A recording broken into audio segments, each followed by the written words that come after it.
वैष्णवी, अरे हे कुठली पद्धत आहे 9 वाजता शेण काढायची? 9 साडे 9 वाजल्या, चहाचा मेळ नाही, काय चहाचा सुद्धा मेळ नाही. मग 3 तास वर सकाळी शेण काढा झाडून काढा. तुमची तर लगे हाताला चिटकत आहे शेण आणि झाडून काढा म्हणलं तर. मग भांडे घासायचे, झाडून काढायचं, फरशी पुसायची, शेण काढायचं, म्हशीला पाणी दाखवायचं, मग चहा प्यायचा आपण. म्हशीला मग मी काय करू? ते बाकी सकाळी सकाळी चहा तर दे ना मला आणून. करून प्यायचा हाताने. हे तर मरणाचं काम आहे पारूस. देते चहा करून, पण नुसतं शेण तर काढू दे ना अर्धाने. मग कोणी माणूस कुणी जर आलं ना रस्त्याच्या कडला घर आहे तर म्हणते हे काय घरात माणसं आहेत का नाही? 9 वाजेपर्यंत शेण म्हशी खाल्ली. त्या म्हशीला मरणाचा चोता केला शेणाचा तुडून. बरं ते जाऊ दे, मी इथं बसतो, पाणी चहा घेऊन ये. तुम्ही लय नखरा करू नका, पुढं चला. मला ट्रॅक्टरचं टायर खोलायचं पलीकडचं. पुढं चला, चहा प्याने येऊन टायर खोला, मी स्वयंपाक करूच. त्यांनी गाडी आणून लावली तिकडून. मग लावू द्या ना, मग मी काय करू? हं? मी काय करू? घेऊन जायचं गावात ती गाडी घालून. काय आला?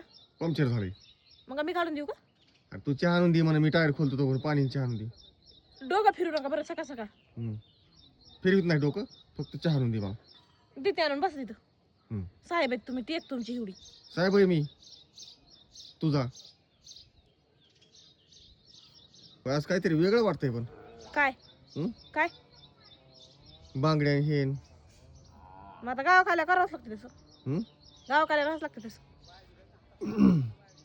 नाही राहून काय आणि करू? तिथं राहून तिथं पुण्याला गेलो. जसा देश तसा वेश घ्यायचा असतो. गावाकडे आलं गावाकडे पुण्याला गेलं पुणेकडच्या सारखं. हा, इकडं गावाकडे पुण्यासारखं लोक म्हणते ना काय बाबा 4 दिवस नाही लोक काय म्हणते त्याचा विचार नाही शायनिंग मारायला लागली. करायचा. लोक काय म्हणते त्याचा विचार नाही करायचा. सांगते तुम्हाला, पण म्हणते का पुण्याला गेली, पुण्याची स्टाईल गावात घेऊन आली. ते शब्द विसरून जायचं. आणि गावाकडून जर पुण्याला गेले मी तर म्हणते काय रानगट आहे. त्याच्यामुळे ना मग त्याच्यामुळे ते तसंच म्हणणार आहेत, त्यामुळे त्यांचं नाव ठेवायचं नाही. मी तुला काय सांगतोय, मी विचार नाही कोणाचा करत हो, ते विषय नाही. पण मान मर्यादा कशाला केली? इथं बांगड्या घालते आई तसं आल्या मला म्हणल्या. सासू सासऱ्याचं त्यांचा मान ठेवला म्हणून मग ते लोक काय म्हणतील हे जण विचार करायचा. आई मला आल्या म्हणल्या हातात बांगडी नाही, काय नाही म्हणल्या. काय अवतार केलाय म्हणल्या तो. मला काल गावात नेले वडीत, बांगड्या घालून आणल्यात. फरा वडीत नेले मला उन्हात सगळ्या. आणि मी रडत होते, इतक्या जाम बांगड्या गेल्यात. तरी बी डोळ्याला पाणी होतं, तरी भर बांगड्या. त्या सोनाराला त्या ह्याला बांगड्यावाल्याला सांगितलं, कासाराला भर बांगड्या ह्याला म्हणून काढायचं नाही 5 महिन्यात त्या.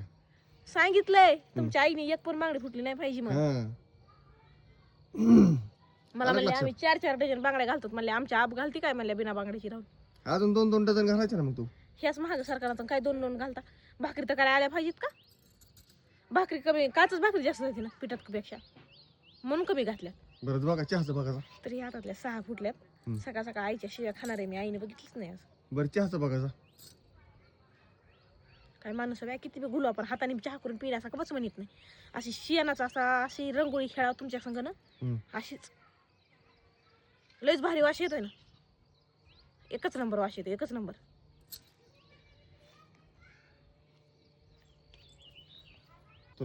तुला येड्याहून जास्त करायला गावाकडे आणणार, येड्याहून जास्त करायला गावाकडे आणणार. काय म्हणलं? तुला असंच करणार. तुला नाही म्हणलं, आ? तुला नाही काय म्हणलं. तुझं काम बघ तुझं.